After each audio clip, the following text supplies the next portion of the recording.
Healthcare in our community is much needed. The challenges facing Native Hawaiian and Pacific Islanders now facing. Now we're going to talk with Keawe Kaholakula, Tele Matangi, and Nia Aita Otu from the John A. Burns School of Medicine, or JABSOM. So you're all with various organizations.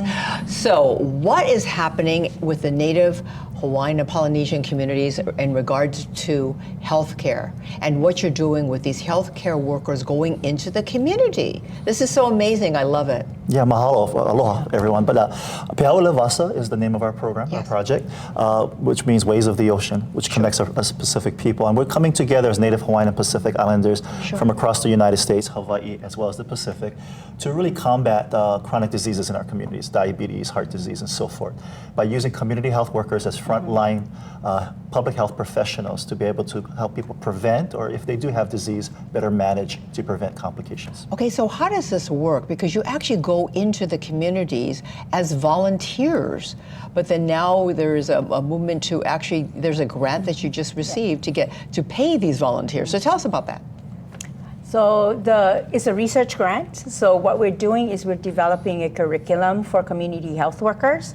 And what's unique about this grant is not only community health workers for Hawaii, but it's also community health worker for the U.S. Pacific, all the 6 U.S. jurisdictions, and then the continental U.S. So we're in 40 states. So I am actually based in Northwest Arkansas, and then that's the military. Wow, Arkansas. Yes, and then also, but I also do a lot of work in the USAPI. So this is a great middle ground to come in, but the curriculum is also a new curriculum also, because we're putting in social determinants of health, like transportation, housing, how to navigate all of those, because those are the major barriers to health care for Pacific people. Yes, exactly. So how does this all work?